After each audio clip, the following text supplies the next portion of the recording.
to part one of our SEO mini-series. My name's Naomi. And I'm Louise. And we have put together this 4-part SEO mini-series to share with you the importance of SEO, why it's such a crucial marketing tool for small business owners. And throughout each of the 4 lessons, we'll be covering an intro to SEO, market research for SEO and why that's so important, accessibility for SEO, and then authority. So hopefully you can listen to all of these episodes and come away with some really clear information and actionable steps to making your website the best that it can be online. Awesome stuff. So to kick us straight off, Nate, what is SEO and why is it so useful for small businesses? Absolutely. So SEO, as I'm sure most listening will know, stands for Search Engine Optimisation. And this is the process of improving your website for indexing by search engines like Google. So what this means is all websites on the internet are what we call crawled by Google bots. So this is the process of them reading and understanding your website content so that they can offer your website as a solution to their search users. So to give you an example of what this means, if you're a copywriter who works exclusively with wellness brands, Google and other search engines using their bots will be able to read this in your content. Then the next time a business owner Googles or searches on another search engine for something like copywriter for wellness brands or similar, your website will be provided in those search results. So unfortunately, there are over 1.1 billion websites online right now. So getting to that top spot, as I'm sure everyone can imagine, really does take some work. But that's where good SEO comes in. The better your SEO score, the higher your position is in those search results. So that's why it's such an important tool for small business owners, because it's all about improving your online visibility and bringing in more traffic, more leads, and more conversions to your business.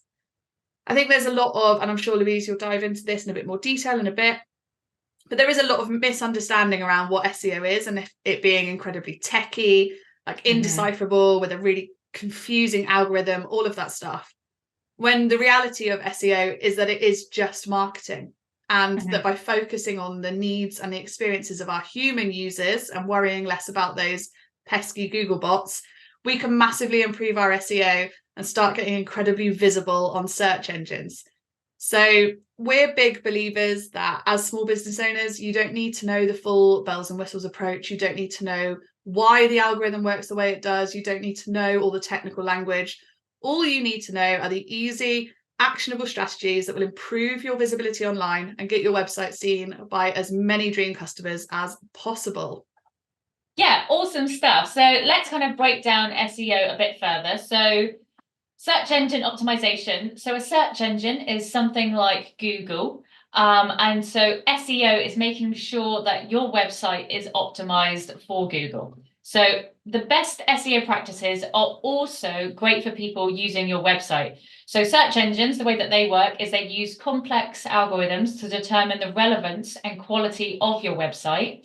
This allows them to rank your website in search results and make sure that you are visible online and to the right customers so that they can find you.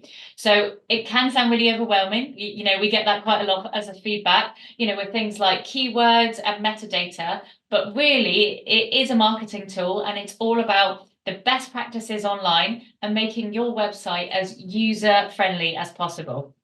So we really kind of want to demystify it a little bit, don't we?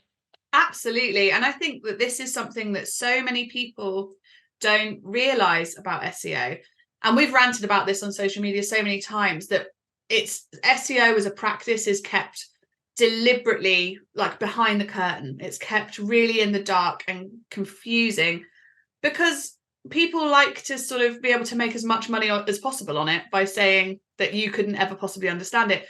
When the reality, as you've just touched on, is that so much of SEO comes from providing a great user experience. So user experience, you may have heard this term, is also referred to as UX online, is really just all about understanding your customer, understanding their goals and their needs, and then providing a relevant and valuable experience to them through your website. So this is where the things like a clear user journey, optimizing your navigation, using easy to read, easy to understand content, all of this comes into your web design. It's just all about creating the best possible experience for your users. It isn't this technical or difficult process at all. Isn't that right, Louise?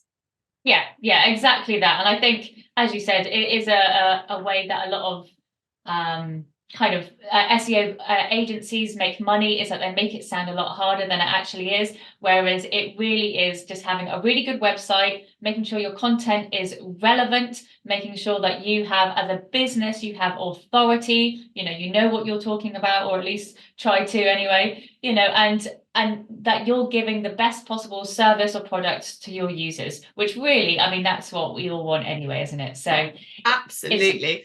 So do you want to give us a little breakdown of what SEO and user experience are, and maybe what some of those similarities and differences are? Yeah, so SEO and UX are different but interconnected concepts. So SEO focuses on optimizing your website to improve the visibility, while UX focuses on the overall experience when someone is visiting your website. So SEO is based on best practices for your website, although how it's actually ranked from companies like Google is constantly updated and they keep it quite secret. Whereas UX is based on user testing and research.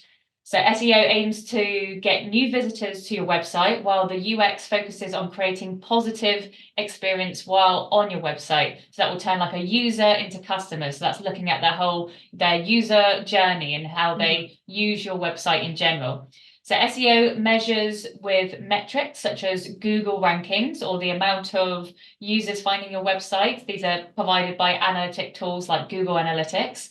While UX is measured from customer feedback, in general trial and error, and the amount of time that people spend on your website, and actually want to use your website as well. Yeah, so people may be familiar with this term bounce rate, and that's what that is, right? So a high bounce rate signifies to Google that people are landing on your website. They are not browsing further. They're not visiting a different page. They're not scrolling up and down the page, reading the information. They land, they instantly make the decision that this isn't for them, this isn't relevant to their needs, and they bounce off. So making sure that your website is relevant to the right kinds of users, which we'll cover a little bit more in the next episode in the market research portion, is so important, right? Yeah. I mean, the bounce rate could be about whether it's relevant, and also like the actual technical ability of your website. If your website takes a long time to load, I know myself, I'm just too lazy. If it takes more than a few seconds, I'm back off, and that will be a big issue for Google, and because it will trigger your bounce rate that it's taken too long. People, same with like if you have those massive banners, if you have pop-ups, all those ads, everyone just bounces away, and it just makes a negative impact on your SEO. Definitely. So we know for a fact that SEO gets a bad rep, especially with creative small business owners, because it does feel like this indecipherable technical thing. But actually, it really is an amazing and easy marketing tool when you know how to use it. So the great thing about SEO is that it does require some work. You do have to put a bit of work into it to get it right. But we're talking half an hour, 1 hour a week is plenty. And then the benefits of that time that you spend actually accumulates over time. So it's not like with a social media post. We've talked about this, I feel, a million times, but it's so important for people to understand. When you post something on Instagram or Facebook or anywhere really, the life cycle of that post tends to be 24 to 48 hours. So if you are not then creating another piece of new content within that 24 to 48 hours, it's gone forever. You have to constantly feed that machine. Whereas with SEO, you do the work, you put the effort in, you optimize your site as best as possible. And then those returns, the value of that actually compounds over time. So SEO will continue bringing new customers into your business, will continue growing years, maybe even decades down the line. Yeah, exactly that. It's definitely, yeah, as you put, one of those compounding ones. As long as your website is technically good and relevant, it will just keep growing. Google will keep feeding it with more users, which is absolutely fantastic. It means, unlike platforms like social media or even like your newsletter, which also has a time limit as well, it means that you can take a holiday, you can take time off, and the business should still keep ticking along. You said you don't have to keep feeding that machine.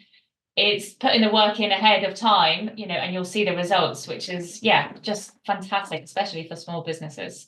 Absolutely. And I think that when we are able to see SEO not as this incredibly technical tool that none of us are able to manage, but instead as what it is, which is a user-centered marketing practice, it becomes much more intuitive. Our ability to take on that work suddenly grows massively because we understand human beings. It's the bots and the algorithms that confuse us. But anyone that's been in business for any length of time is going to have a key understanding of people, and particularly their people. And we'll dig into this a little bit more in the second portion of this mini series because we're talking about market research. But once you understand that, it becomes a lot easier to create pages that provide great value, to keep your language relevant, to organically use things like keywords. All of this stuff just actually starts coming naturally, doesn't it? Yes, yeah, it's definitely like I hate the term, but like that win-win scenario is that it will be better for your SEO, so you will get more traffic to your website, but also it means that people who are on your website will enjoy it more because it's in their language, it's easy to use, and it's clear about what you're providing as well for them. So there really just isn't like a downside to putting in this time and effort as well. I completely agree. Before we wrap this episode up, I just want to put something to you because I know that it's something that comes up a lot, particularly as we've already mentioned with creative small business owners. None of us love an algorithm, right? None of us, enjoy kind of working alongside technical algorithms. But, the Google algorithm isn't working against us, is it? No, you're wanting the same thing, so that you can see online that there's sometimes like these hacks and like the algorithms doing this, but it changes the same way it does with social media, like an Instagram, so, but they don't show what their algorithm is. They don't show like how many points for certain things and things like that. But what they do give you is a clear set of best practices. And these best practices are from what people like about websites in general. So they like it to be fast loading. They like it to be relevant. They like, images, but clear content, not just streams of text, and Google understands this, and obviously wants to provide that to their users. You and Google literally want exactly the same thing. They want to provide the best websites to their users, and you therefore will get people who are searching for your content or services directly to you. So again, my favorite term, a win-win scenario. Yeah. And I just, I think that's a really important note to close this episode off on, because we don't want anyone undertaking this work. So like, committing themselves to doing a few months of, half an hour to an hour of work on their SEO per week, thinking that they're going to be battling this, like, a conglomerate the size of Google. Like, it's not what it's about. We're not here to fight an algorithm or work against it. No. We want the same thing. And once we understand that and we're able to work in the best possible way with those best practices, it all becomes a lot easier. So exactly. Thank you so much for listening to part 1 of our SEO mini-series. We will be back next week with part 2, where we'll be digging deep into market research, why this is beneficial for SEO, and how we can do it in a non-icky way. Awesome. See you next week. Bye. Bye, guys.